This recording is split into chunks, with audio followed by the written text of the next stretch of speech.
Hi everybody, this is Joseph again, and it's been a couple of months since I last had a video. It's been, I believe, all the way since November of last year. It's a new year, so I thought I'd finally get around to making another video. And what I'm going to talk about today is in January, I made a trip to Southern California to visit my family, and by luck, I was there at the same time as the Orange County Record Show was. Every month throughout the year, they have a record show in Orange County, and once again, by luck, it was just within a couple of miles from my daughter's house where I was staying. So it was the first record show I'd ever gone to, and I was totally blown away because I have never seen so many quality records in one place. And so today with you, I'm going to share what I scored at that show. First of all, coming in strong is Bill Evans, the Paris Concert Edition 1. This is on the Elektra Musicians label. This particular album is Bill's final trio. This is the trio that includes Mark Johnson on bass, Joe LaBarbera on drums, and it's a really outstanding quality of recording and a performance.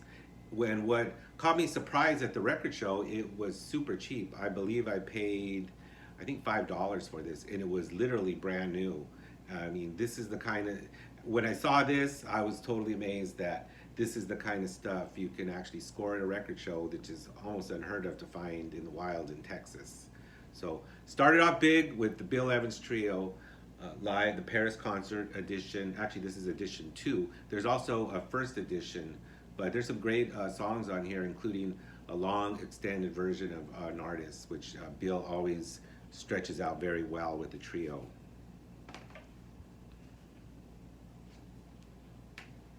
From the same seller, I found an album that I've been looking for also by blues singer Joanne Kelly. And most of you are probably not familiar with Joanne Kelly. She's from the UK, and this recording, I believe, was done in 1969. And here's the back. And more, there's a picture of Joanne there in the back. And actually on the bottom here, she looks a little bit like Grace Slick. But in the front, this is the front cover. And what's amazing is she looks very unlike maybe you would think of a blues singer. And this one is on the Epic label, the yellow Epic label.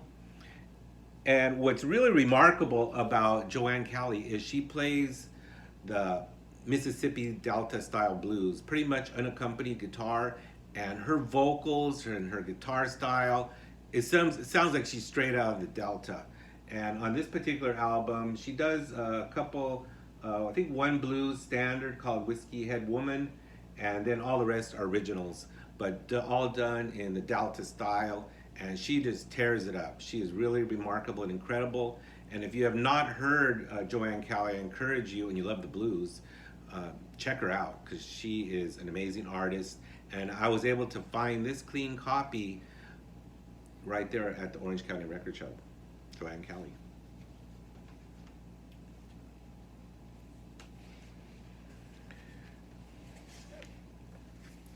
This was another big score. I was looking at more blues. This is Fathers and Sons with Muddy Waters and Michael Bloomfield, Paul Butterfield, Donald Duck Dunn on bass, Sam Lay on drums, and a one cut Buddy Miles. I had this album in the past. It's an amazing album. Part of it is a studio. I believe it's from 1969, and then part of it's live.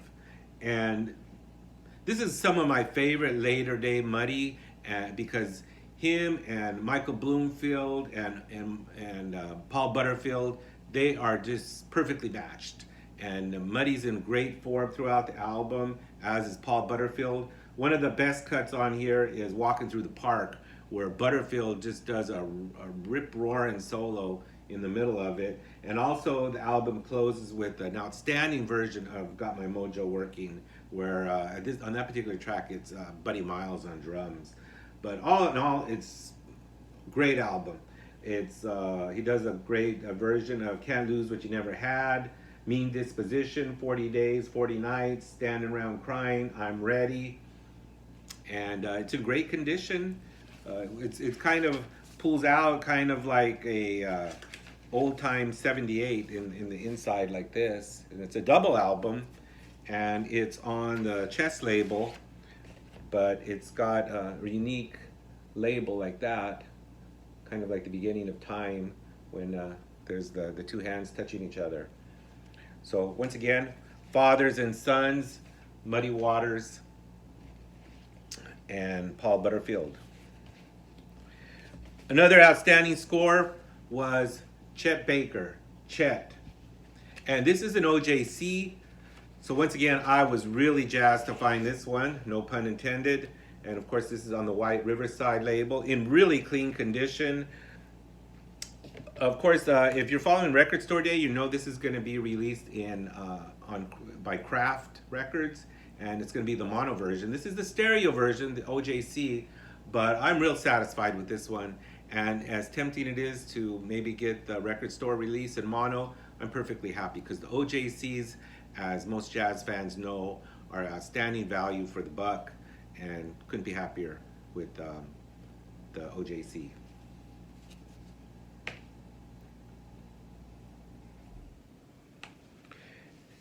Now, out of the bargain bins, I found an album, Lulu.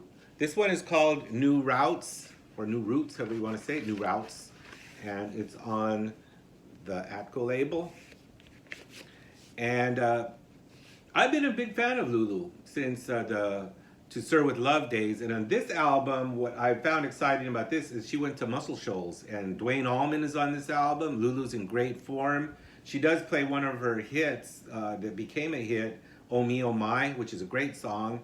And she does, of course, some covers. Great cover of Feeling All Right, Mr. Bojangles. A great song called Where's Eddie? But I've always liked the grittiness and soul of Lulu. And I couldn't be happier to find this. It was out of the bargain bins. This was not more than a couple bucks. Super clean condition, Lulu, and real happy to find it.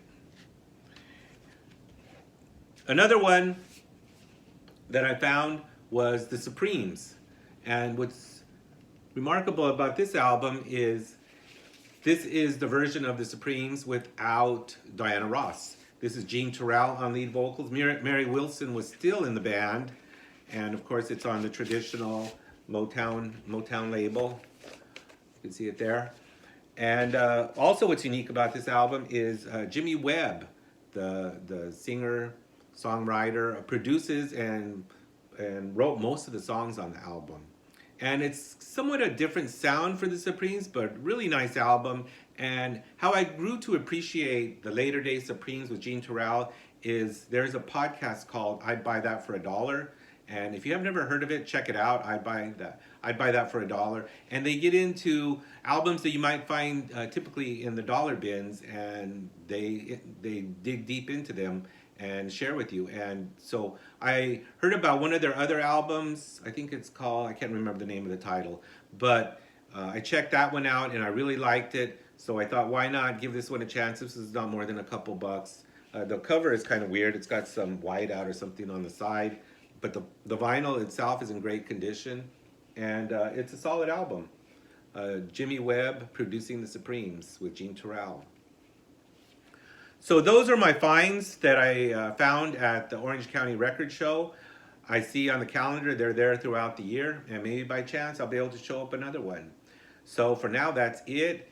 Hope like, subscribe if you like these videos, and I hope to be sharing a little more frequent.